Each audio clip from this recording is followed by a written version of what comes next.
हमारे प्रभु एवं उद्धारकर्ता यीशु मसीह के सर्वश्रेष्ठ एवं अतुलनीय नाम में हिंदी अपम के सभी श्रोताओं का हार्दिक अभिनंदन। आज दिनांक 11 दिसंबर दिन शुक्रवार सन 2020 का मनन के लिए पाठ। आज का शीर्षक है विश्वास में हाबिल। इब्रानियों की पत्री 11वें अध्याय के 4 वचन में हम इस तरह पाते हैं, विश्वास ही से हाबिल ने कैन से उत्तम बलिदान परमेश्वर के लिए चढ़ाया। अजीजों, हाबिल पुराने नियम के पवित्र लोगों के बीच विश्वास योद्धाओं में से एक है। इब्रानियों की पुस्तक के अध्याय 11 में वह विश्वास योद्धाओं की सूची में एक प्रमुख स्थान हासिल करता है। जब आप हाबिल के विश्वास का पालन करेंगे तो आप निश्चित रूप से परमेश्वर को प्रसन्न करने वालों में एक होंगे। हाबिल शब्द का अर्थ है श्वास। तमिल में श्वास के लिए अनुवाद श्वासम है, और जब अक्षर वी इसको इस शब्द के शुरुआत में रखा जाता है तो यह विश्वासम हो जाता है, जिसका अर्थ है विश्वास। इस प्रकार तमिल में श्वास ही विश्वास में बदल जाती है। आपकी श्वास ही विश्वास में बदल जाए तो यह कितना आशीषित होगा। यह हाबिल का विश्वास है जिसने उसे धर्मी बनाया। यह हाबिल ही है जिसने पहली खून की गवाही दी, लूका 11वें अध्याय के 50 के अनुसार। सबसे पहले धर्मी कहलाने वाला हाबिल ही है, मत्ती 23 उसके 35वें वचन के अनुसार।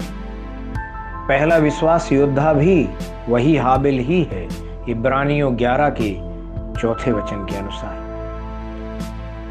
हाबिल का विश्वास भी अद्भुत है। जब वह परमेश्वर के लिए एक बलिदान करना चाहता था तो उसने नाम के लिए ऐसा नहीं किया, लेकिन अर्पण के रूप में वह सर्वश्रेष्ठ को देना चाहता था। वह परमेश्वर की इच्छा के अनुसार बलिदान करना चाहता था। कैसे जाने कि परमेश्वर क्या चाहता है? उसने अपने हृदय को विश्वास में परमेश्वर के साथ एक करके जाना कि परमेश्वर क्या चाहता है। उस विश्वास के द्वारा वह भविष्य की बात को जान गया था कि मसीह एक मेमने के समान बलिदान होने के लिए पृथ्वी पर आएगा, और इसलिए पहले ही एक चिन्ह के रूप में उसने परमेश्वर को एक भेड़ का बच्चा बलिदान किया। इस प्रकार वह एक प्यारा और महान बलिदान कहलाया। पवित्र शास्त्र स्पष्ट रूप से कहता है कि हाबिल ने विश्वास से उस बलिदान को किया। कैन को कोई विश्वास नहीं था।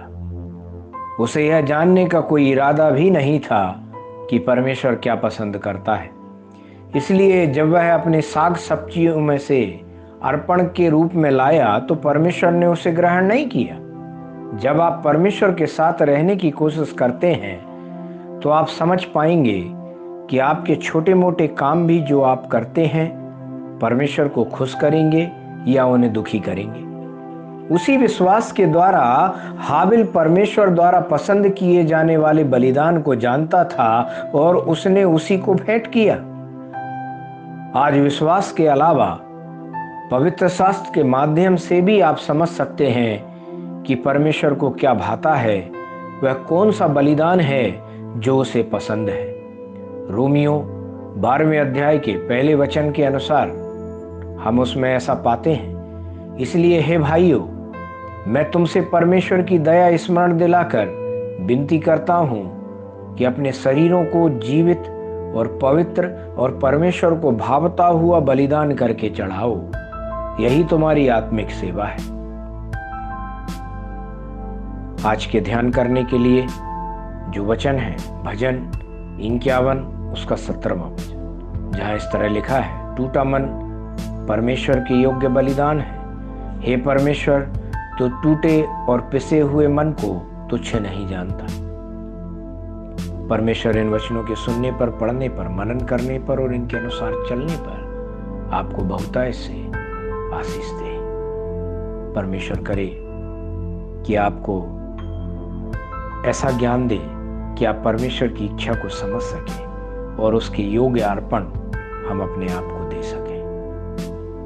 परमेश्वर आपकी सहायता करेगा। आमीन।